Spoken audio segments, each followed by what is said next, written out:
Hello dear friends, welcome to target education. Electronic devices के इस video में आपका स्वागत है। बेसिकली इस वीडियो में मैं डिस्कस करने जा रहा हूं the concept of Fermi. Fermi के बेसिक दो पैरामीटर्स के बारे में स्टडी करूंगा। जो पहला पैरामीटर होगा वो होगा फर्मी एनर्जी, और दूसरा पैरामीटर जो होगा वो होगा Fermi Dirac function. Fermi Dirac function, both of them are important. Dirac function,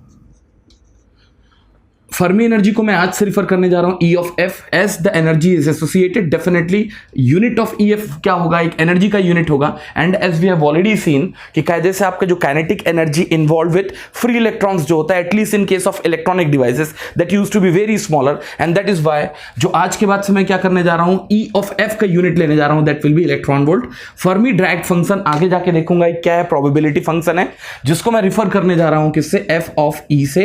and more over ये क्या होने जा रहा है, यूनिटलेस क्वांटिटी होने जा रही है, यूनिटलेस क्वांटिटी होने जा रही है। देख भी सकते हैं, अगर मैं देखता हूं प्रोबेबिलिटी, डाई को रोल करने के बाद 6 आने की प्रोबेबिलिटी क्या होगा, 1/6। लेकिन 1/6 का यूनिट क्या होगा, definitely it's nothing but the unitless quantity, क्योंकि ऊपर में भी क्या रखा हुआ था, नंबर ऑफ फेवरेबल इवेंट, और नीचे भी क्या रखा हुआ था, total number of event in your sample space. Overall मैं ये बोल रहा हूं कि किसी भी इवेंट के होने की प्रोबेबिलिटी हमेशा क्या होती है, उसका रिजल्ट यूनिटलेस होता है। तो अगर मैंने फर्मी ड्रैग फंक्शन को एक प्रोबेबिलिटी फंक्शन माना है, तो डेफिनेटली एफ ऑफ ई भी जो होगा वो क्या होगा, एक यूनिटलेस क्वांटिटी होगी। चलो, तो अब बहुत ज्यादा लेट किए बिना सबसे पहले मैं डिफाइन करने जा रहा हूं फर्मी ड्रैग फंक्शन को। तो देखो क्या है ये Fermi Dirac function. Fermi Dirac function, देखो the Fermi drag function is defined or identified by a function f of e is equals to of 1 divided by of 1 plus exponent of e minus of e of f divided by of kt। यार एक चीज ध्यान देंगे, यहां से देख के समझ में आ रहा है साहब कि आपके पास ऊपर में 1 रखा है which is unitless quantity which is a constant, नीचे भी 1 रखा है which is a unitless quantity और अ कांस्टेंट। तो डेफिनेटली इस वैल्यू को भी क्या होना पड़ेगा, कांस्टेंट होना पड़ेगा। और मोर ओवर एक्सपोनेंट किसी भी एक यूनिट वाली कंपोनेंट पे अप्लाई नहीं हो सकता। इसका मतलब एक्सपोनेंट जिस भी वेरिएबल पे ऑपरेट हो रहा है that has to be a unitless quantity. सीधी सी बात यह है। तो ऊपर में अगर क्या है, एनर्जी का कंपोनेंट रखा हुआ है जिसका यूनिट मैं बोल सकता हूं एटलीस्ट फॉर इलेक्ट्रॉनिक डिवाइसेस क्या होगा, इलेक्ट्रॉन वोल्ट में होगा। तो नीचे भी क्या आना होगा, आपके पास पैरामीटर जो आना होगा वो कहीं ना कहीं किस फॉर्म में आना होगा, इलेक्ट्रॉन वोल्ट में आना होगा, such that this component will be a unitless component. तो कई बार बच्चों को कंफ्यूजन होता है, सर ये KT/Q था। अरे भाई मेरे, एक्सपोनेंट आज छोड़ दो, आप एनालॉग पढ़ लो, इलेक्ट्रॉनिक डिवाइसेस पढ़ लो, आगे जाके सिग्नल सिस्टम पढ़ लो। एक्सपोनेंट कंपोनेंट या लॉगरिथमिक कंपोनेंट हमेशा किस पे अप्लाई होता है, किसी एक यूनिटलेस क्वांटिटी पे अप्लाई होता है। आप कल के दिन ये नहीं बोल सकते कि सर एक्सपोनेंट ऑफ 1 किलोमीटर, नहीं, एक्सपोनेंट ऑफ 1 बोल सकते हो, एक्सपोनेंट ऑफ 10 बोल सकते हो, लेकिन exponent of 1 kilometre, exponent of 1 kilogram, exponent of 1 electron volt नहीं बोल सकते। Exponent and logarithmic function is always applied over the what, constant quantity और यूनिटलेस क्वांटिटी। आप लिखना चाहो तो लिख सकते हो, कल के दिन यहां नहीं, आपको आगे भी कल के दिन प्रॉब्लम होगा, so you will be able to address that. तो लिख लेंगे एक्सपोनेंट और logarithmic function is always applied over the unitless quantity, unitless quantity. ठीक, तो इसका छोटा सा एग्जांपल दे देता हूं कि बाय द वे आप एक क्या कर रहे हो, सर्किट डिजाइन किया आपने, लास्ट में आपने बोला सर कि मेरा जो रिजल्ट आ रहा है वो कुछ ऐसा आ रहा है, रिजल्ट जो आ रहा है कुछ आ रहा है exponent of R1 R2 divided by of R1 plus R2। भाई मैं ये नहीं जानता कि एनालॉग के कंसेप्ट के हिसाब से सही है या गलत है, लेकिन मैथमेटिकली एक्सप्रेशन कभी भी एग्जिस्ट नहीं कर सकता। रीजन, आपने एक्सपोनेंट किस पे लगाया है, R1 इंटू R2। R1 का यूनिट क्या है, ओम्स इंटू ओम्स। अगर बाय द वे मैंने 2 रेजिस्टेंसेज लिए हैं तो न्यूमरेटर जो है वो क्या है, ओम स्क्वेयर है, और डिनोमिनेटर जो है वो क्या है, ओम है। आप डिवाइड करेंगे तो ये अप्लाई हो रहा है exponent function over the ohm, which is never be possible. तो कई बार बच्चा एनालॉग में अगर मिस्टेक भी करता है तो एटलीस्ट एक फेयर आइडिया रखो कि मिस्टेक जो हो इतना इलॉजिकल भी मत हो कि कल के दिन आप खुद डाइजेस्ट ना कर पाओ कि बोले सर मैं तो इसके हिसाब से कैलकुलेशन करके आया आंसर। अरे भाई, ये कभी भी किसी भी सर्किट का सॉल्यूशन हो ही नहीं सकता, because it's a mathematically wrong, because exponent and logarithmic function can not be applied over the what, unit quantity. ठीक है, तो इसको मैं बगल रख रहा हूं। तो आज के बाद से ये चीज तो क्लियर हो गया कि एक्सपोनेंट जो होगा एक यूनिटलेस क्वांटिटी पे अप्लाई होगी, ये इलेक्ट्रॉन वोल्ट, नीचे KT मैंने पढ़ा हुआ है, बोल्ट्जमैन कांस्टेंट, ये क्या है, operating temperature in degree kelvin, ये कहीं ना कहीं एक कांस्टेंट क्वांटिटी होगी। Exponent of a constant quantity will be another constant quantity put together. मैंने जो पहले भी बोला था, कहां गया, F of E will be a unitless quantity. Agreed. अगर मैं इसमें थोड़ा सा और एनालाइज करने की कोशिश करता हूं तो यहां डिटेल्स देख लेता हूं क्या क्या है। ई KT के, तो सबसे पहले देखेंगे के क्या है यहां पर, Boltzmann constant.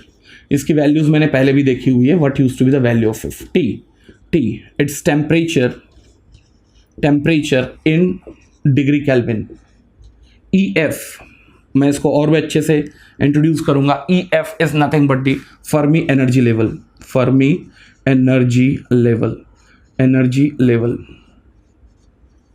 Obviously it will be in electron volts. Similarly K और T को मल्टीप्लाई करेंगे, so the result has to be written in form of electron volt such that numerator का यूनिट और डिनोमिनेटर का यूनिट एक दूसरे को क्या करेगा, डिमोलिश करेगा। That is what it is. अब मैं ये समझने की कोशिश करूंगा कि यहां E क्या है और F ऑफ E क्या है। ऑल्दो मैंने इसको फर्मी डायरेक्ट फंक्शन बोल दिया, लेकिन ये तो थोड़ा जानने की जरूरत होनी चाहिए कि सर यहां पर E क्या है और F ऑफ E क्या है। ध्यान देना, what the F of E indicates, the F of E indicates the probability of the occupancy of an electron. I'll repeat it again. F of E is nothing but the probability of occupancy of an electron in a certain energy level E. तो F of E अगर लिखता हूं मैं तो ये क्या है, it's nothing but the probability for the occupancy of an electron in the energy level E। यार एक चीज ध्यान देना, ये पूरा का पूरा जो एक्सप्रेशन है ना फर्मी डायरेक्ट फंक्शन केवल फर्मियॉन्स के लिए क्या है, परमिसिबल है। किसके लिए, फर्मियॉन्स के लिए। तो पूरा का पूरा जो फर्मी डायरेक्ट फंक्शन है वो किसके लिए केवल वैलिड है, फर्मियॉन्स के लिए। और अगर आप क्वांटम फिजिक्स में थोड़ा भी अगर इंटर करते हैं तो बेसिकली 3 पार्टिकल्स को मैं फर्मियॉन्स के अंदर इंक्लूड करता हूं, which includes electron, which includes proton and which includes neutron. लेकिन मुझे यह पता है कि इलेक्ट्रॉनिक डिवाइसेस में मैं इतना एनर्जी नहीं दे पाऊंगा कि आपका जो न्यूक्लियस है वो ब्रेक करे या फिर आपका प्रोटॉन और न्यूट्रॉन फ्री होके एक सर्टेन काइनेटिक एनर्जी से ट्रेवल करना चालू करे। तो मेरे लिए कायदे से ये पूरे के पूरे फर्मी डायरेक्ट फंक्शन का यूसेज ओवर द P और N एटलीस्ट इलेक्ट्रॉनिक डिवाइसेस में नहीं है। आप कल के दिन न्यूक्लियर फिजिक्स में जाएंगे और अगर बाय द वे आपने न्यूक्लियस को तोड़ दिया तो ये पूरा का पूरा फर्मी डायरेक्ट फंक्शन जो है वो प्रोटॉन और न्यूट्रॉन के लिए भी वैलिड होगा। But yes, at least in electronic devices I will be not be considering P plus as well as N plus, so basic intention or the basic focus will be over the electron itself। इसीलिए मैंने electronic devices में F of E को confine किया है, which is nothing but the probability for the occupancy of N। fermion होना चाहिए था, लेकिन I have confined myself to electron in the energy level E। ठीक, तो इसका मतलब अगर F of E एक probability फंक्शन है तो कहीं ना कहीं F ऑफ E का जो रेंज ऑफ दी क्या होनी चाहिए, वैल्यू होनी चाहिए, वो किसके बीच में लाई करनी चाहिए, 0 से 1। आप चाहो तो देख भी सकते हो। तो नेक्स्ट पॉइंट मैं लिख सकता हूं कि F ऑफ E अगर एक प्रोबेबिलिटी फंक्शन है तो इसकी वैल्यू लाई करनी चाहिए 0 से 1 के बीच में, और एक्सट्रीमली 0 एंड 1, इंक्लूडिंग 0 और 1। एक्सट्रीमली ये 0 हो सकता है, एक्सट्रीमली क्या हो सकता है, 1 हो सकता है। आप चाहो तो इसको मैं थोड़ा एनालाइज भी कर सकता हूं। देखो एनालिसिस कैसे हो सकता है इसका। F ऑफ E आपने लिखा हुआ है, F of E is equals to of 1 divided by of exponent of energy. जिस एनर्जी पे आप क्या कर रहे हो, क्या कैलकुलेट करने की कोशिश कर रहे हो, probability of the occupancy an electron minus of EF divided by of KT।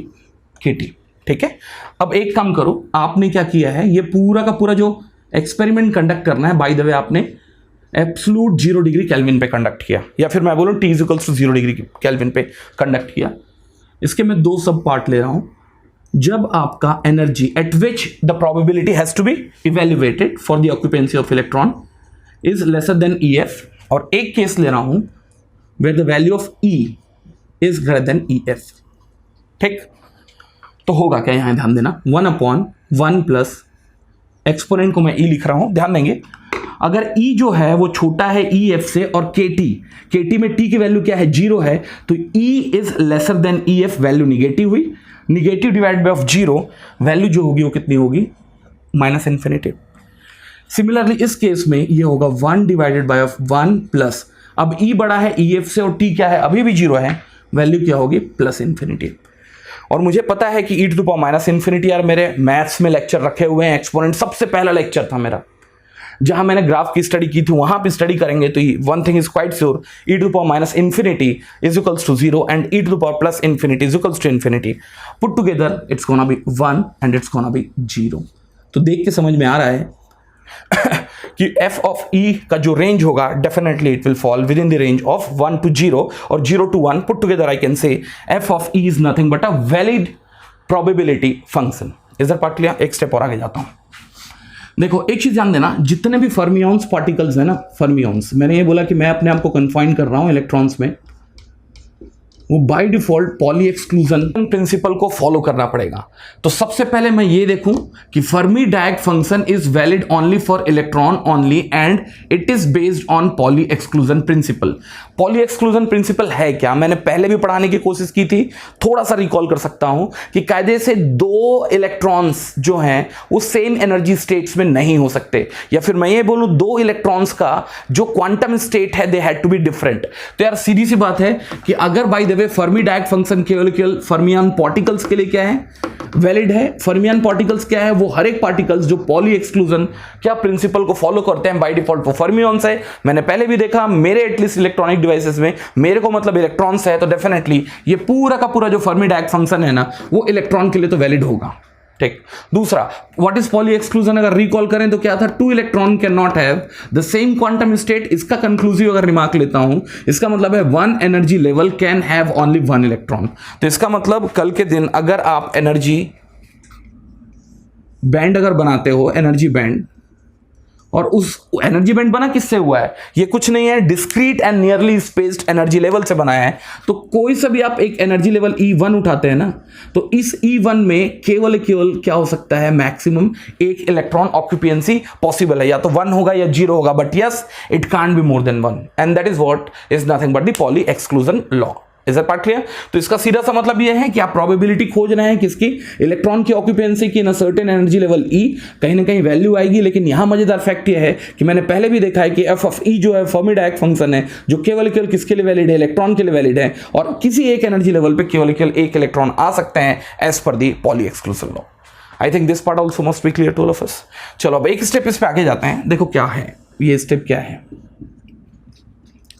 अगर ये पूरे के पूरे फर्मी डायक फंक्शन कहां गया, इसको अगर मैं क्या करना चाहूं, प्लॉट करना चाहूं, तो कैसे प्लॉट किया जा सकता है? ध्यान देना, मैंने क्या किया है, सबसे पहले ये एनर्जी एक्सिस E लिया हुआ है, और बाय द वे मैंने यहां क्या लिया हुआ है? फर्मी डायक फंक्शन और the probability of the occupancy of an electron. An electron इसलिए बोल रहा हूं क्योंकि मुझे ये पता है किसी एक एनर्जी लेवल पे केवल एक इलेक्ट्रॉन ही आ सकते हैं as per the Pauli exclusion an electron in the given certain energy level. आपने ये चीज देखा हुआ है पहले भी कि अगर E जो है EF से छोटा है at temperature T is equals to 0 degree Kelvin, तो f ऑफ E की वैल्यू कितनी थी? 1 थी। और similarly when the E is greater than E of F at temperature T is equals to 0 degree Kelvin, value of f of E जो थी वो कितनी थी? 0 थी। तो इसका सीधा सा अंडरस्टैंडिंग कुछ ऐसा है, कुछ ऐसा है। और ये जो आपको एक डिसकंटिन्यूअस लाइन मिला है ना, वो डिसकंटिन्यूअस लाइन बेसिकली मिला है at temperature T is equals to of 0 degree kelvin, और ये है आपका E is equals to of EF। तो जो लेफ्ट का पोर्शन है या लेफ्ट का रीजन है, वहां जो एनर्जी E की वैल्यू है डेफिनेटली EF से कम है। और अगर बाय द वे आपने प्लॉट ड्रॉ किया T is equals to 0 degree Kelvin के लिए, तो definitely when the E is lesser than E of F, then the probability of occupancy of an electron in a certain what energy level E which is nothing but f of E की value क्या है? 1 है। और उसके just बाद when the energy E is greater than E of F, value कितनी है? 0 है। ठीक।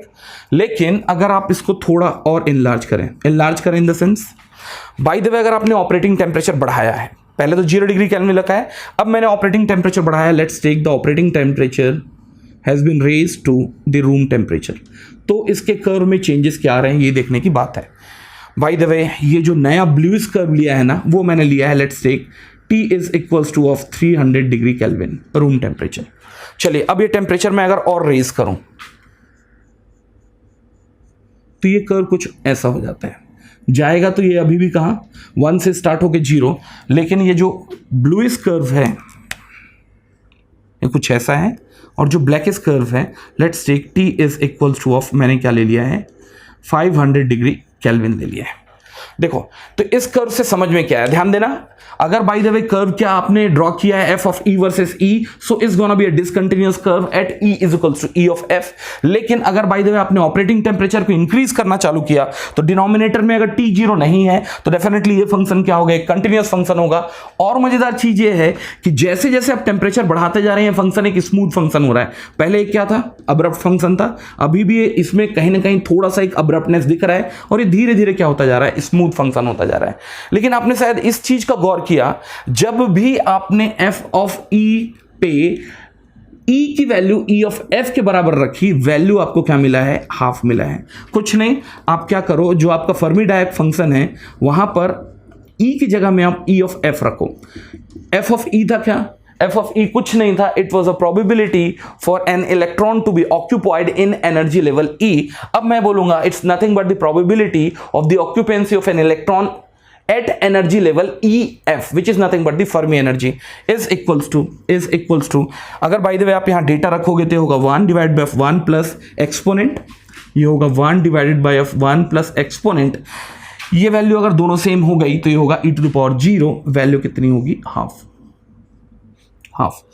तो यहां से मैं फर्मी एनर्जी लेवल को एक स्टेप और आगे डिफाइन कर सकता हूं, क्या होगा, that's nothing but the occupancy of an electron at Fermi energy level is 50% और हाफ। तो लिख सकते हैं probability of the occupancy of an electron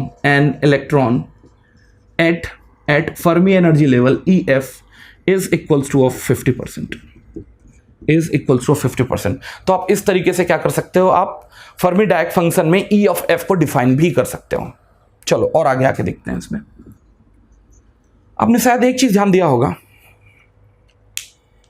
आप जैसे जैसे क्या कर रहे हो ना, टेम्परेचर बढ़ाते जा रहे हो, जैसे जैसे टेम्परेचर बढ़ाते जा रहे हो तो आपने दो क्या लिया है, एक वर्टिकल लाइन लिया है, दो वर्टिकल लाइन लिया है। थोड़ा समझने की कोशिश करना, एक कहां लिया है, EF से पहले एक एनर्जी बाय द वे मैंने लिया है E1 EF से पहले, और एक दूसरा एनर्जी लिया है आपने EF के बाद, बाय द वे मैंने क्या लिया है, इसको E of 2 लिया है। ध्यान देना, जैसे जैसे आपने टेम्परेचर बढ़ाया है, समझने की कोशिश करना, जैसे जैसे आपने टेम्परेचर बढ़ाया है एफ ऑफ E1 की वैल्यू बढ़ी है या घटी है। T इज इक्वल्स टू 0 पे सबसे मैक्सिमम था, T is equals to 300 degree पे कम था, सिमिलरली 500 डिग्री पे और कम हुआ। तो अगर मैं इसको रिकॉल करूं तो ये क्या है, F of E1, F of E1, F of E1 पहले मैंने लिया है 0 डिग्री केल्विन पे, दूसरा मैंने लिया है रूम टेम्परेचर पे, तीसरा मैंने लिया है 500 डिग्री केल्विन पे, 500 डिग्री केल्विन पे। तो सबसे ज्यादा वैल्यू किसकी है, इसकी है। और इसके बाद जैसे जैसे टेम्परेचर आप इंक्रीज करते जा रहे हो ना, इसकी वैल्यू डिक्रीज होती जा रही है। अगर मैं बात करूं E2 की, एफ ऑफ E2 की, मैंने भी केस लिया 0 डिग्री केल्विन का, 0 डिग्री केल्विन का की जगह में 300 डिग्री केल्विन का, और सिमिलरली 300 डिग्री केल्विन की जगह में 500 डिग्री केल्विन का। चलो अब यहां ध्यान देना, जो मैक्सिमम वैल्यू है ना वो किसकी है, ध्यान देना, मैक्सिमम वैल्यू वो किसकी है, थोड़ा ध्यान देंगे चलेंगे। मैक्सिमम वैल्यू जो है वो किसकी है, ये जो नया कर्व बना है ना, आपने जो नया कर्व बनाया है, ये ब्लैकिश कर्व किसके लिए, 500। तो सबसे बड़ी वैल्यू जो है वो 500 की है। उसके बाद जो एक नई वैल्यू है वो किसकी है, 300 की है, और सबसे कम किसकी है, 0 डिग्री केल्विन की है। तो इसका मतलब probability of the occupancy of electron in a certain what energy level E, किस केस में जब फर्मी एनर्जी लेवल से आप नीचे हो, वो क्या हो रही है, बढ़ रही है, घट रही है, घट रही है। और सिमिलरली अगर आप occupancy of an electron E2 जो फर्मी एनर्जी लेवल से एक ऊपर का एनर्जी लेवल है, उसमें ऑक्यूपेंसी की प्रोबेबिलिटी क्या हो रही है, बढ़ रही है। और लॉजिकली तो ये होना चाहिए, अगर आप टेम्परेचर बढ़ाएंगे तो थर्मली जनरेटेड इलेक्ट्रॉन और होल पेयर्स का इंक्रीमेंट होगा, और अगर थर्मली जनरेटेड इलेक्ट्रॉन और होल पेयर्स का इंक्रीमेंट होगा तो कहीं ना कहीं जो आपके क्या होंगे, अलग अलग क्वांटम स्टेट्स होंगे, जो फर्मी एनर्जी लेवल से नीचे रखा हुआ एनर्जी लेवल होगा, वहां कहीं ना कहीं इलेक्ट्रॉन की ऑक्यूपेंसी के चांसेस या प्रोबेबिलिटी घटती जाएंगी, और वही जो EF के ऊपर क्या रखा हुआ है, डिस्क्रीट एनर्जी लेवल रखा हुआ है, वहां इलेक्ट्रॉन की ऑक्यूपेंसी बढ़ती जाएगी। समझ में आ रहा है? तो इसका मतलब मैं ये बोल सकता हूं, जैसे टेम्परेचर बढ़ रहा है एक एनर्जी लेवल ई जो फर्मी एनर्जी लेवल से नीचे रखा हुआ है उसमें इलेक्ट्रॉन की ऑक्यूपेंसी घट रही है, वेयर एक एनर्जी लेवल जो फर्मी एनर्जी लेवल से ऊपर रखा हुआ है वहां कहीं ना कहीं इलेक्ट्रॉन की ऑक्यूपेंसी की प्रोबेबिलिटी बढ़ रही है। तो ये मैं कोरिलेट भी कर सकता हूं, कहीं ना कहीं समझ में आता है कि फर्मी डायक फंक्शन को मैं कहां लेके जा सकता हूं, सेमीकंडक्टर डिवाइसेस में लेके जा सकता हूं, और कल के दिन एक्सट्रिंसिक और इंट्रिंसिक टाइप ऑफ सेमीकंडक्टर में फर्मी डायक फंक्शन को मैं क्या कर सकता हूं, इन्वॉल्व कर सकता हूं। ठीक है, तो यहां से एक चीज समझ में आया। तो जो आपका E है मैंने माना है E1 which is lesser then of EF। अगर मैं इसकी प्रोबेबिलिटी देखता हूं, प्रोबेबिलिटी घटती जाती है, प्रोबेबिलिटी घटती जाती है, या फिर मैं बोलूं फर्मी डायक फंक्शन की वैल्यू घटती जाती है जब टेम्परेचर बढ़ रहा है। इसका मतलब इलेक्ट्रॉन की ऑक्यूपेंसी कहीं ना कहीं घट रही है। सिमिलरली अगर आपने फर्मी डायक फंक्शन एक एनर्जी लेवल E2 का लिया which is greater than E of F, अगर आप क्या कर रहे हो, टेम्परेचर बढ़ा रहे हो, तो यहां प्रोबेबिलिटी इंक्रीज भी होती जा रही है। So which seems to be very correct, which seems to be very correct. आ रहा समझ में?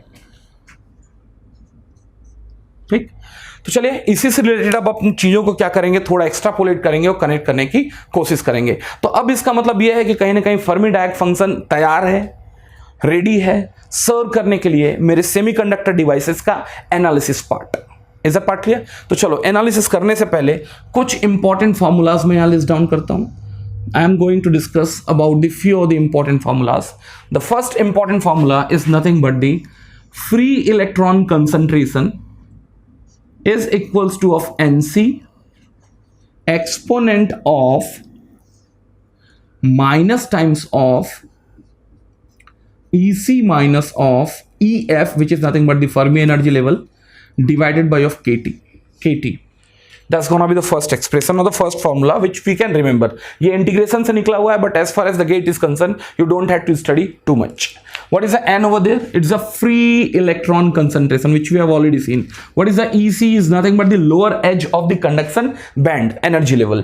Similarly, what is the EF? Is nothing but the Fermi energy. What is the KT? It's nothing but the, again in electron volts, where the K is Boltzmann constant, where the T is nothing but the operating temperature where the complete experiment has got conducted. What is the NC over here? It's gonna be effective conduction band density. क्या है, क्यों है, नहीं जानने की जरूरत है। आप ध्यान देंगे, आप अपने आप को कन्फाइन करेंगे केवल इलेक्ट्रॉनिक डिवाइसेस, लेकिन अगर कल के दिन क्वांटम थ्योरी पढ़ना है so definitely you have to go ahead with NC, but for the GATE it's not at all required. Is it part clear? Similarly the P is nothing but the whole concentration, obviously in your given extrinsic or intrinsic semiconductor, is equals to of N of V. Here is going to be exponent of, here it's going to be E of F minus of E of V divided by of KT. तो I think बाकी सब terms या parameter से आप थोड़ा familiar हो गए। Only one thing which we are getting new which is nothing but N of V, and here I talked about the effective conduction band density, and here we are going to talk about the effective valence band density. It's nothing but the effective. Instead the conduction I am referring valence band density. क्या है जानने की जरूरत बिल्कुल नहीं है। Agree करते हैं? थोड़ा सा बस ये डिटेल जानो कि NC और NV की प्रैक्टिकल वैल्यूज क्या होती हैं। यूजुअली NC और NV की प्रैक्टिकल वैल्यूज फॉल करती हैं 10⁻19 पर सेंटीमीटर क्यूब के रेंज में।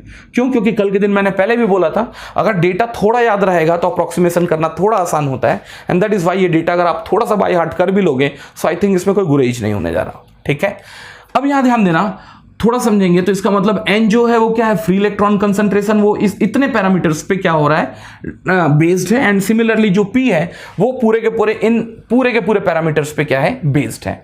ध्यान देने की कोशिश करेंगे, थोड़ा समझना। अगर EF रेज कर रहा है, EF रेज कर रहा है तो N की वैल्यू बढ़ेगी या घटेगी? EF अगर रेज कर रहा है अपनी जगह से, ध्यान देना, अगर माइनस आप अंदर लेके जाएंगे ना तो ये क्या होगा, प्लस ऑफ EF। इसका मतलब जब EF बढ़ेगा तब N बढ़ेगा।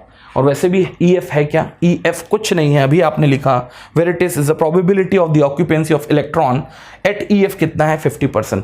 इसका मतलब जैसे जैसे EF ऊपर जा रहा है कहीं ना कहीं आपके इलेक्ट्रॉन का पॉपुलेशन बढ़ रहा है। That is why at higher energy level also you have got the probability of the occupancy and electron is equals to 50%। तो इसका सीधा सा मतलब यह है कि जब EF ऊपर जाएगा या जब EF ऊपर जा रहा है, ये इंडिकेट करने की कोशिश कर रहा है कि कहीं ना कहीं फ्री इलेक्ट्रॉन कंसंट्रेशन में इंक्रीमेंट है। या फिर दूसरे तरीके से बोलूं, अगर आप फ्री इलेक्ट्रॉन कंसंट्रेशन इंक्रीज कर रहे हैं, कल के दिन क्या हो सकता है, यूजिंग डोपिंग।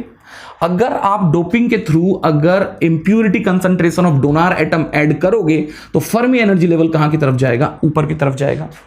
और यही केस है किसके साथ, पी के साथ। ध्यान देना, पी के साथ जो इन्वॉल्व है, माइनस को आप अंदर ले लो, ये क्या होगा, ई ऑफ बी, ठीक। और यहां जो माइनस टर्म इन्वॉल्व है वो ई ऑफ एफ के साथ इन्वॉल्व है। अगर आपका ई ऑफ एफ बढ़ रहा है तो कहीं ना कहीं होल कंसंट्रेशन घट रहा है। या फिर मैं ये बोलूं, होल कंसंट्रेशन अगर बढ़ रहा है तो ई एफ क्या हो रहा है, घट रहा है। तो इसका मतलब ई एफ जो अपने नेचुरल पोजीशन पे जहां भी था, देखेंगे कहां पर था, अगर आप वहां पी का कंसंट्रेशन उस बार या उस सेमीकंडक्टर डिवाइस के अक्रॉस बढ़ा रहे हैं, या फिर मैं बोलूं एक्सेप्टर इंप्यूरिटी आप एडिशन कर रहे हैं, तो आपका कहीं ना कहीं फर्मी एनर्जी लेवल कहां की तरफ जाएगा, नीचे की तरफ जाएगा। तो ओवरऑल मैं ये बोल सकता हूं, अभी केवल कंक्लूड कर रहा हूं, इसका डेरिवेशन तो पूरा बचा हुआ है। तो यहां से मैं पहला कंक्लूजन ये लिख रहा हूं कि अगर आपने इंप्यूरिटी एडिशन एक्सेप्टर एटम्स की रखी है तो आपका जो फर्मी एनर्जी लेवल पहले रखा हुआ था, जिसको मैं बोल सकता हूं Fermi energy level of the intrinsic semiconductor, EFI क्या है, it's a Fermi energy level of the intrinsic semiconductor. ये अपनी लोकेशन से नीचे जाएगा या ऊपर जाएगा, डेफिनेटली देख के समझ में आ रहा है कि आप जैसे एक्सेप्टर इंप्यूरिटी बढ़ाएंगे, EFI जो क्या था, actual position of the Fermi energy level in case of intrinsic semiconductor, लेकिन आपने इंप्यूरिटी अगर ऐड की है क्या, एक्सेप्टर आयोन्स की, तो कहीं ना कहीं क्या होगा, पी टाइप ऑफ मटेरियल होगा, उसके कारण आपका फर्मी एनर्जी लेवल कहां की तरफ जाएगा, नीचे की तरफ जाएगा। सिमिलरली अगर आपने ठानी है कि अब जो डोपिंग करनी है मुझे डोनार इंप्यूरिटी की करनी है, पहले मैं मान के चल रहा हूं कि आपका जो क्या था, बार था या स्पेसिमेन था, वो क्या था, एक इंट्रिंसिक सेमीकंडक्टर स्पेसिमेन था, लेकिन आप जैसे ही यहां डोनार इंप्यूरिटी इंक्रीज करते जाओगे बनेगा एन टाइप मटेरियल और आपका फर्मी एनर्जी लेवल कहां की तरफ शिफ्ट करेगा, ऊपर की तरफ शिफ्ट करेगा। ठीक है, बहुत ज्यादा डिटेल और बहुत ज्यादा जानकारी अभी लेने की इसमें कोई जरूरत या नीड नहीं है। पहली चीज, अगर मैंने माना है इसको इक्वेशन नंबर 1 और इसको माना है मैंने इक्वेशन नंबर 2, इक्वेशन नंबर 1 और इक्वेशन नंबर 2, अगर इक्वेशन नंबर 1 और इक्वेशन नंबर 2 को मैं मल्टीप्लाई कर देता हूं, so it will be n which is nothing but the free electron concentration into p which is nothing but the hole concentration. Multiply करेंगे तो इनका multiplication will be nc into nv and here it's gonna be exponent of. ध्यान देना, अगर आप EF की polarity यहां देखेंगे तो माइनस और माइनस कितना प्लस, और यहां पोलैरिटी देखेंगे तो क्या है, माइनस।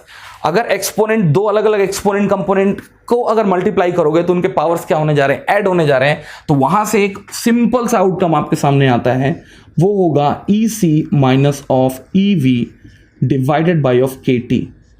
और इसको कंक्लूसिवली आप लिख सकते हैं NP is equals to of NC NV exponent of, ये क्या है मेरे भाई, EC माइनस EV, कहीं ना कहीं क्या होगा, forbidden energy gap for the given material which is nothing but the EG not divided by of KT। अगर मैं यहां मास एक्शन लॉ लगाऊं, यूजिंग मास एक्शन लॉ, तो मुझे ये पता है कि आप डोपिंग करें ना करें, एक्सट्रिंसिक हो या इंट्रिंसिक हो, N और P का मल्टीप्लीकेशन क्या होता है, used to be is the value of Ni square. तो मैं लिख सकता हूं NP is equals to of Ni square, NC into NV, ध्यान देंगे NC into NV is equals to of A naught T to the power 3, what it is, A naught T to the power 3। और अगर आप इसको complete करेंगे so the result is gonna be, तो आज के बाद से मैंने पहले भी एक बार रिफर किया हुआ है, Ni square which is Ni is what, intrinsic concentration and intrinsic density, Ni square is equals to of A naught T cube e to the power minus EG naught divided by KT। और देख के समझ में आ रहा है, जब जब temperature बढ़ेगा तब तब क्या होगा, Ni बढ़ेगा because of thermally generated electron and hole pair. और I can say one more thing, Ni is directly proportional to the T to the power 3/2 approximately। ये आया पूरा का पूरा, कहानी यही सही है। Is that part clear? So आपको एक फेयर आइडिया हुआ होगा कि आप ये दो फॉर्मूलाज को थोड़ा बाई हार्ट करके रखो। NC NV को इसके बारे में इससे ज्यादा जानने की जरूरत नहीं है, थोड़ा सा इसको भी जान रखो कि कायदे से अगर आप डोनार इंप्यूरिटी ऐड करते हैं तो कायदे से आपका फर्मी एनर्जी लेवल किस डायरेक्शन में शिफ्ट होगा, ऊपर या नीचे। देख के समझ में आ रहा है, आपका जो एक्चुअल लोकेशन था इंट्रिंसिक इंट्रिंसिक सेमीकंडक्टर के केस में जो आपका फर्मी एनर्जी लेवल का क्या था, लोकेशन था, वो अगर आप एक्सेप्टॉन इंप्यूरिटीज ऐड करते हैं तो नीचे की तरफ शिफ्ट होगा, डोनार करेंगे तो कहां, ऊपर की तरफ शिफ्ट होगा। Is that part? अब थोड़ा सा मैं क्या कर रहा हूं, इसी एक्सप्रेशन को थोड़ा सा और भी एक्स्ट्रापोलेट कर रहा हूं। देखो इस एक्सप्रेशन को कैसे एक्स्ट्रापोलेट कर सकते हैं, what I am going to do over here वो देखूंगा मैं। सबसे पहले मैं एनसी को कहां लेके आ रहा हूं, नीचे की तरफ लेके आ रहा हूं, और I am going to take log natural both of the side. तो रिजल्ट जो होगा वो क्या होगा, log natural of n divided by of nc is equals to log and exponent will be cross cancelled, and here is gonna be EC minus of EF divided by of KT. मेरा basic intention is to get the location of E of F. कुछ नहीं, K of T को आप यहां multiply करो, so it will be K of T ln of n divided by of NC। साथ में आप क्या रखो, जो वैल्यू आएगी वो क्या आएगी, इधर जाके प्लस EC और ये हो जाएगा minus is equals to of E of F। तो फर्मी एनर्जी लेवल का जो लोकेशन है वो होगा EC माइनस ऑफ दिस। थोड़ा सा चेक कर लेंगे, वेयर इट इज, या here minus sign is also included ना, तो ये जस्ट उल्टा होगा, इसको आप ले सकते हो क्या, प्लस। अगर ये प्लस होगा तो here it will B upside, it will be NC and the down side it will be N। लेकिन एक चीज ध्यान देना, अगर आपने ठीक ठाक डोपिंग क्या की है, एक N टाइप ऑफ सेमीकंडक्टर में की है, तो मैंने पहले भी देखा हुआ है कि आप अप्रोक्सीमेट कर सकते हैं कि आपका मेजॉरिटी चार्ज कैरियर कंसंट्रेशन जो होगा वो क्या होगा, N is approximately equals to of ND होगा। किसके लिए, N टाइप के लिए, N टाइप के लिए। और एक मजेदार फैक्ट ये है कि कायदे से अगर बाय द वे आपने doping concentration N of D को इंक्रीज करना चालू किया तो N क्या होगा, इंक्रीज होगा। अगर N इंक्रीज होगा तो ये पूरा का पूरा पैरामीटर इससे जुड़ रहा है कि घट रहा है, ये पूरा का पूरा पैरामीटर इससे क्या हो रहा है, घटने की कोशिश कर रहा है। कब घटने की कोशिश कर रहा है, थोड़ा ध्यान देना, नहीं तो बच्चा यहां भी कंफ्यूज करता है। ध्यान देना, ये वैल्यू पॉजिटिव होगी या निगेटिव होगी, भाई ये वैल्यू पॉजिटिव होगी जब NC बड़ा हो किससे, N से, और ये वैल्यू निगेटिव होगी जब क्या हो, NC छोटा हो किससे, N से। इसका मतलब जिस दिन NC बड़ा होगा N से, EC में से ये कंपोनेंट घटेगा, और जिस दिन NC छोटा हो गया ना N से, कायदे से ये कंपोनेंट जुड़ने लगेंगे। तो देख के ये मत कंफ्यूज कर जाना कि साहब कि देख के सर माइनस है तो ये हमेशा घटेगा। तो कब घटेगा, जब NC बड़ा हो N से। और कब जुड़ेगा ये component, when the NC is smaller than why, क्योंकि अगर आप लॉग अप्लाई कर रहे हैं किसी भी वैल्यू के ऊपर which is in between 0 to 1, log की वैल्यू निगेटिव होगी और 1 से ऊपर के लिए क्या होगी, पॉजिटिव होगी। आ रहा है समझ में? लेकिन n की वैल्यू होगी क्या यार, n की वैल्यू होगी क्या, ये तो देखो आप थोड़ा सा। n जो होगा वो किसके बराबर होगा, ND के बराबर होगा। ND जो होगा वो किस रेंज में करोगे आप डोपिंग, जनरली मैंने देखा है हाईएस्ट डोपिंग 10⁻³ के रेंज में होती है, और लोअर साइड ऑफ डोपिंग क्या होती है, 10⁸ वगैरह के रेंज में होती है। किसके रिस्पेक्ट में करोगे, आपने देखा है कि atom density silicon and germanium का ऑलमोस्ट इन रेंज ऑफ 10⁻22 होता है। एग्जैक्ट वैल्यू नहीं ले रहा हूं, 4.45 ये सब नहीं ले रहा हूं। और डोपिंग कंसंट्रेशन जो होगा वो किस रेंज में होगा, मैंने पहले बताया 10⁻³ से लेके 10⁸ के रेंज में। अगर 10⁻³ लेते भी हैं तो कितना हुआ, 10⁻19, और ये कितना हुआ, 10⁻14। और शायद आपने एक चीज ध्यान दिया होगा, NC की वैल्यू मैंने याद करने बोली थी, NC और NV की वैल्यू कितनी है, इन द रेंज ऑफ 10⁻19 है। तो कहीं ना कहीं अगर आप स्टैंडर्ड डोपिंग के रेंज में जाते हैं तो कहीं ना कहीं आपको N की वैल्यू किससे छोटी दिखेगी, NC से छोटी दिखेगी। इसका मतलब ये वैल्यू क्या होगी, पॉजिटिव होगी, और ये वैल्यू अगर पॉजिटिव होगी तो कहीं ना कहीं फर्मी एनर्जी लेवल जो होगा EC के नीचे रखा हुआ होगा। पहली चीज। दूसरी चीज, आप जैसे जैसे डोपिंग कंसंट्रेशन बढ़ाते जाएंगे वैल्यू अभी भी पॉजिटिव होगी, लेकिन होगा क्या, ये फैक्टर कम होता जाएगा, और EC में से जितना आपका क्या होगा, एनर्जी का कंपोनेंट घटता जाएगा। भाई यहां आपका EC रखा हुआ है और जो एनर्जी कंपोनेंट घटता जा रहा है, तो कायदे से धीरे धीरे धीरे धीरे आपका फर्मी एनर्जी लेवल कहां की तरफ शिफ्ट करना चालू करेगा, ऊपर की तरफ शिफ्ट करना चालू करेगा। ठीक है, तो अगर मैं इसको थोड़ा एनालाइज करने की कोशिश करूं इस केस को, तो सबसे पहली बात ये क्या था आपका कंडक्शन बैंड, इसका लोअर एज EC, ये है आपका वैलेंस बैंड, इसका अपर एज EV, ये था आपका location of Fermi energy level for intrinsic semiconductor. और आगे जाके देखोगे ये होता है middle most part of the Fermi energy level, जो होगा आपका वो होता है middle most part of the forbidden energy gap, middle most part में होता है, मार बोलिए उसको। लेकिन आप जैसे जैसे n बढ़ा रहे हो ना जैसे जैसे आप क्या कर रहे हो, एन बढ़ा रहे हो या फिर डोनार इम्प्यूरिटी बढ़ाते जा रहे हो, आपका जो क्या है एक्चुअल फर्मी एनर्जी लेवल या Fermi energy level after doping वो धीरे धीरे धीरे धीरे धीरे क्या हो रही है, शिफ्ट हो रही है।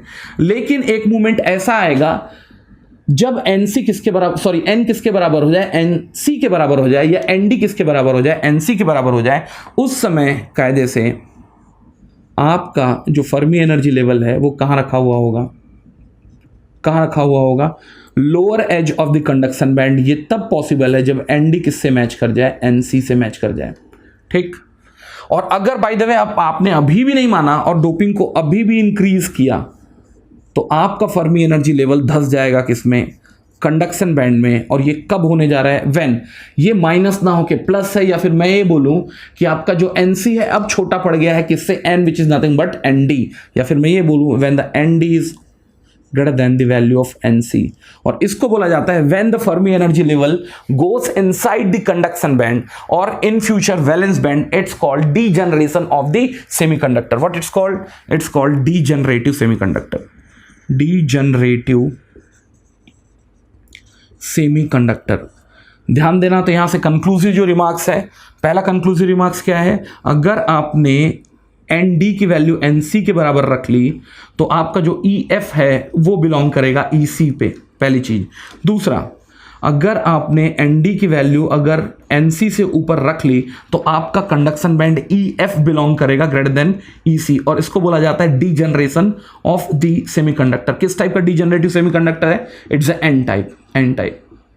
नेक्स्ट, आप जैसे जैसे एन डी बढ़ाते जाएंगे, एन डी बढ़ाते जा रहे हैं किस लेवल रीजन में, एक स्टैंडर्ड रीजन में, तो आपको यह समझ में आएगा जो आपका ई एफ है वो क्या होता है, शिफ्ट होता है। कहां से कहां, mid of the forbidden energy gap से towards the conduction energy band, towards conduction energy band, energy band. तो ये चीजें आप थोड़ा सा ध्यान रखेंगे, ठीक है। डीजनरेशन ऑफ द सेमीकंडक्टर क्या है, इसका डिटेलिंग में थोड़ा सा और करूंगा, बट अभी एज सच नीडेड नहीं है। अब यही ई एफ जो है मैं किसके दूसरे फॉर्मूला से वैलेंस बैंड के लिए या वैलेंस बैंड से कनेक्ट करने की कोशिश करता हूं। तो आप जब पूरा का पूरा कैलकुलेशन करेंगे, only one difference you will get, ये होगा ईवी, आप उसको लॉग वगैरह निकाल लेना, plus K T, and here is gonna be log natural of N V divided by of P, आप ही चेक कर लेना। और ये जो P आएगा, अगर बाय द वे आपने क्या माना हुआ है, P टाइप ऑफ सेमीकंडक्टर माना है, तो definitely P will be approximately equals to of acceptor impurity concentration पर यूनिट वॉल्यूम, Na के बराबर होगा।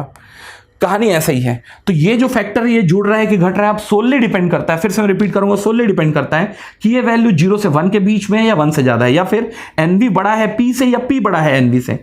मैं मान के चल रहा हूं कि most of the case NV जो होगा वो बड़ा होगा किससे, एनए से, क्योंकि मैंने देखा है कि डोपिंग का जो रेंज है वो किस रेंज में है, per unit volume 10 to the power 14 से लेकर 10 टू पावर 19, जबकि एनए और एनडी, सॉरी कहां गया, एनसी एनवी की वैल्यू जो है वो 10 टू पावर 19 के रेंज में है। तो ओवरऑल मैं मान के चल रहा हूं स्टैंडर्ड रेंज में एनवी जो बड़ा होगा किससे, एनए से बड़ा होगा। लेकिन अब जैसे जैसे जैसे जैसे क्या करते जाएंगे, एनए बढ़ाते जाएंगे, वैल्यू तो पॉजिटिव होगी लेकिन ये वैल्यू क्या होती जाएगी, घटती जाएगी। इसका मतलब जो फैक्टर क्या ईवी से जुड़ रहा है अब वो कम होता जा रहा है। जैसे कि कल के दिन 4 अगर ईवी था, आप उसमें जो एडिटिव फैक्टर है, कल के दिन 4 में जो एडिटिव फैक्टर 3 था, कल के दिन आपने उसको 2 कर दिया, कल के दिन आपने उसमें 1 कर दिया, तो कहीं ना कहीं आपको एक चीज तो देख के समझ में आएगा कि आपका EF जो है वो नीचे की तरफ सरकेगा। ये बाय द वे मैंने क्या बनाया, कंडक्शन बैंड बनाया, ये बनाया मैंने वैलेंस बैंड। तो कहानी जो स्टार्ट होगी, मैंने माना है कि शुरू में डोपिंग नहीं है, शुरू में डोपिंग नहीं है, तो कहानी जो स्टार्ट होगी वो कहां से स्टार्ट होगी, EFI which is nothing but the Fermi energy level for the intrinsic semiconductor. और जैसे जैसे आप क्या करेंगे, डोपिंग बढ़ाते जाएंगे, डोपिंग किसकी, एक्सेप्टर इम्प्यूरिटी की डोपिंग बढ़ाते जाएंगे, आपका फर्मी एनर्जी लेवल नीचे की तरफ शिफ्ट होगा। नेक्स्ट, अगर खुदा ना खास्ता कल के दिन आपने Na which is equals to of P और Nv की वैल्यू को मैच कर लिया, जो यूजुअली या प्रैक्टिकली नहीं देखने को मिलता। आप कभी भी 10 टू द पावर 19 के रेंज में क्या नहीं करते, यूजुअली डोपिंग नहीं करते, because it's very high doping.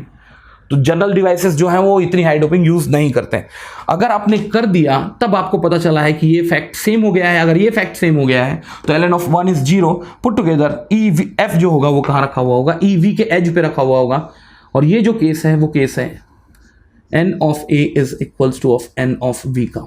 ठीक, अगर बाय द वे आपने अभी भी नहीं माना और एक्सेप्टार इम्प्यूरिटी कंसंट्रेशन और इंक्रीज कर दिया मैं ये बोल रहा हूं कि आपने एक्सेप्टार इम्प्यूरिटी को कायदे से NV से भी रेज कर दिया, तब आपको देख के समझ में आएगा कि कायदे से आपका जो E ऑफ F है वो कहां धस चुका है या कहां पेनिट्रेट कर चुका है, वैलेंस बैंड पे, और इसको बोला जाता है क्या, degeneration of the P type of semiconductor, क्योंकि है तो ये पी टाइप का सेमीकंडक्टर और इसका डीजनरेशन हो चुका है।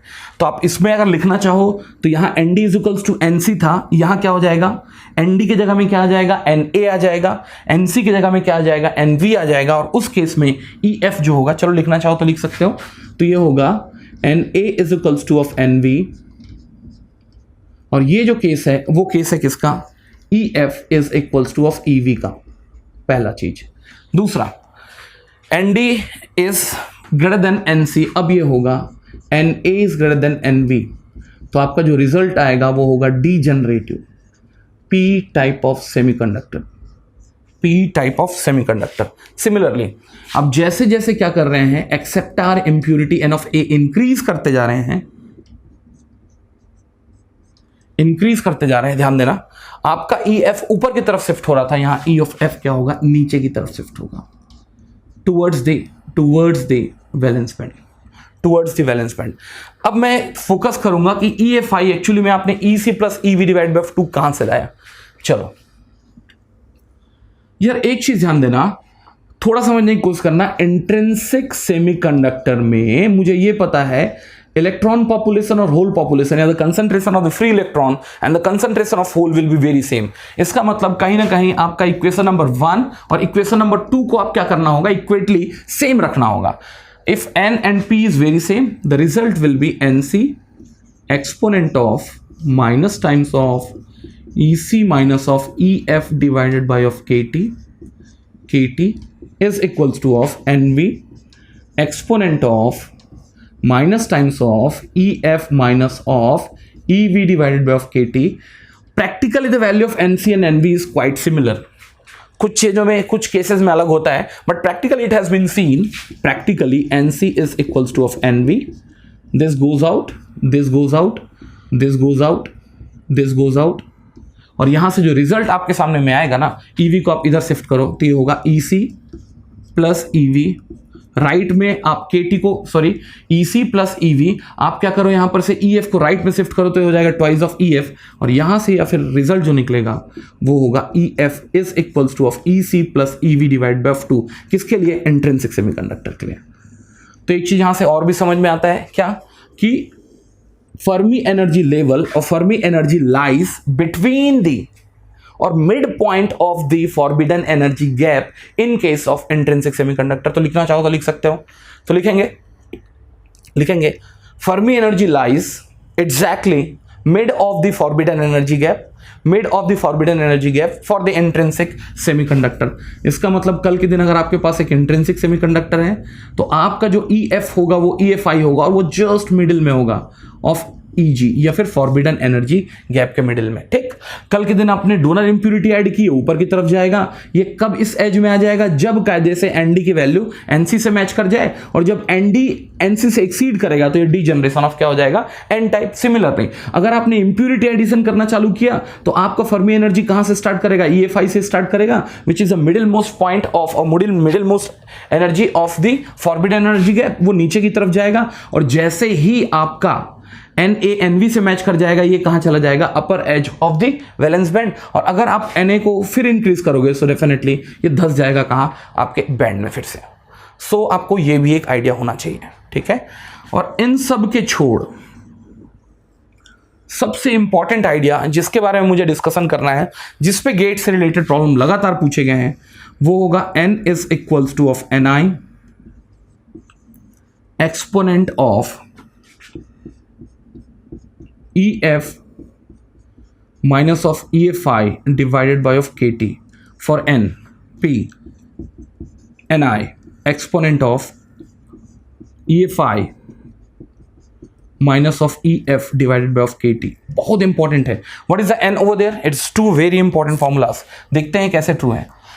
What is N over there? It's nothing but the free electron concentration in your bar. Similarly, what is the P over there? It's the whole concentration in your bar. What is the Ni? It's nothing but the intrinsic concentration. What is the EF? EF is nothing but the Fermi energy level for given specimen. चाहे वो N type का हो, चाहे P type का हो, चाहे वो क्या हो, इंट्रिंसिक केस हो। और EFI जो है वो कुछ नहीं है, Fermi energy level for the intrinsic semiconductor, जब आपने डोपिंग नहीं की। तो एक चीज ध्यान देना, जब आपने डोपिंग नहीं की तो EF किसके बराबर होगा? EFI के बराबर होगा। ये वैल्यू क्या हो चुकी होगी? 0, एक्सपोनेंट ऑफ 0 होगा 1, और उस केस में NNI के बराबर होगा, PNI के बराबर होगा, विच लुक्स करेक्ट। नेक्स्ट, अगर आप मास सेक्शन लॉस से अगर n इंटू पी को अगर मल्टीप्लीकेशन करते हो एट एनी टेम्परेचर, तो मेरा रिजल्ट NI स्क्वायर आना चाहिए जो आ रहा है। आप मल्टीप्लाई करेंगे, it will B NI square. यहाँ क्या है? Exponent of EF minus of EFI divide by KT, और यहाँ जस्ट रिवर्स है। तो कहीं ना कहीं मल्टीप्लीकेशन में अगर आपके बेस सेम है तो आपका पावर क्या होगा? ऐड करेगा, और पावर अभी भी क्या होगा? एक्सपोनेंट ऑफ 0, रिजल्ट करेगा आपका NI स्क्वायर। अब यहां से कंक्लूड क्या कर सकते हो? ध्यान देना आप, अगर आपका फर्मी एनर्जी लेवल EFI से अगर उठना चालू हुआ, जैसे कहां का केस लिया था मैंने, यहां का, अगर आपका फर्मी एनर्जी लेवल EF अगर EFI से उठना चालू हुआ, इसका मतलब the value of EF is greater then EFI, value क्या होगी? पॉजिटिव होगी। अगर ये वैल्यू पॉजिटिव होगी तो exponent of positive value definitely क्या होगी? ग्रेटर देन 1 होगी, और उस केस में जो N होगा वो बड़ा होगा NI से। तो मैं ये बोलूं, जब EF, पहले इक्वेशन से देख सकता हूं, EF अगर बड़ा है EFI से, तो इसमें कोई डाउट नहीं है कि N जो होगा वो बड़ा होगा किससे? NI से। ठीक, दूसरे तरीके से देखता हूं, अगर आप EF को छोटा रखते हैं EFI से, इंट्रिंसिक केस के फर्मी एनर्जी लेवल से, आपका एक्चुअल फर्मी एनर्जी अगर लेवल नीचे है, ये वैल्यू होगी negative. Exponent of a negative value will be the value which is in between 0 to 1, multiply करेगा NI से, इसका मतलब N जो है वो छोटा है NI से। Similarly this is the case अगर आप यहां लेते हो, when EF is greater then EFI, आपको पता चलेगा P is lesser then NI, और यहां से समझ में आएगा when EF is lesser then EFI, P जो होगा ग्रेटर देन होगा NI, और ये होना भी चाहिए। क्यों भाई? सीधी सी बात है, अगर आप क्या करोगे? इंप्यूरिटी ऐड करोगे, और अगर आप होल का कंसंट्रेशन इंक्रीज कर रहे हो तो इलेक्ट्रॉन का कंसंट्रेशन डिक्रीज होगा। या दूसरे टर्म्स में बोलूं कि अगर आप होल का कंसंट्रेशन इंक्रीज करोगे तो कहीं ना कहीं आपका जो क्या होगा? फर्मी एनर्जी लेवल वो कहां की तरफ? नीचे की तरफ जाएगा। या अगर आप फर्मी एनर्जी लेवल नीचे की तरफ लेके जा रहे हो तो आप होल का पॉपुलेशन बढ़ा रहे हो और करस्पॉन्डिंगली इलेक्ट्रॉन के पॉपुलेशन घटा रहे हो, सच दैट उन दोनों का मल्टीप्लीकेशन अभी भी क्या होना चाहिए? NI square. यही तो हो रहा है। अगर आप EF को ऊपर लेके जा रहे हो इंट्रिंसिक केस से, तो इसका मतलब कहीं ना कहीं आप N type of impurity add कर रहे हो। तो देख के समझ में आ रहा है साहब कि अब कहीं ना कहीं आपका फ्री इलेक्ट्रॉन कंसंट्रेशन NI से इंक्रीज करेगा, whereas hole concentration NI से डिक्रीज करेगा, वाइस वर्सा। ठीक है, तो कल के लिए ये बहुत इंपॉर्टेंट फैक्टर है। फैक्टर ऐसा है, आपको कल के दिन ये बोल सकता है कि कायदे से Fermi energy level after doping and Fermi energy level without doping, और the Fermi energy level of the base material or the intrinsic material, आपको ये वैल्यू दे सकती है। NI दे सकता है, आपसे N की वैल्यू पूछ सकता है कल के दिन, ये वैल्यू दे सकता है, P की वैल्यू पूछ सकता है, या फिर आपको ये बोल दे कि doping concentration N of D is given to you, तो N ऑफ D जो होगा अप्रोक्सीमेटली किसके बराबर होगा? N के बराबर होगा, और NI की वैल्यू भी अगर बाई दे दी हुई है तो आपसे ये पूछा जाएगा कि जो आपका नया फर्मी एनर्जी लेवल आया है वो आपके इंट्रिंसिक फर्मी एनर्जी लेवल से कितना डिस्प्लेस्ड है, ये कैलकुलेशन भी कराया जा सकता है। Is it part clear? तो थोड़ा सा आप इसका क्या रखेंगे? एक ब्रीफ आइडिया रखेंगे। नेक्स्ट, आपने जो डीजनरेटिव क्या पढ़ा हुआ है, N टाइप या P टाइप पढ़ा है, उसके बारे में कुछ कहानी लिख लेना। अगर बाय द वे सेमीकंडक्टर का डीजनरेशन हो गया, that means impurity is so high that it starts working like a what? Metal. तो लिख लेंगे degenerative semiconductor, degenerative semiconductor, degenerative semiconductor starts behaving like a what? Conductor. Starts behaving like a conductor because of high impurity. Degenerative semiconductor starts behaving like a conductor because of high impurity. That means as temperature increases conductivity decreases. मैंने देखा है semiconductor में आप temperature बढ़ाओगे तो conductivity decrease करती है, but degenerative semiconductor में just उल्टा देखा है, because it starts behaving like a conductor. और कंडक्टर का मेरे को ये फिनोमिना पता है, as the temperature increases conductivity क्या होगी? डिक्रीज होगी। This part, so this is called degenerative semiconductor. तो आई थिंक मुझे तो समझ में आता है कि एक फेयर आइडिया आ गया होगा कि कब ये ऊपर जाएगा, कब ये नीचे जाएगा, फर्मी डायक फंक्शन क्या है, so I think we can connect it very well. इसके बाद एक फिर से वीडियो लूंगा and there I will be talking about few number of numericals. चले मिलते हैं फिर नेक्स्ट वीडियो में। Thank you very much.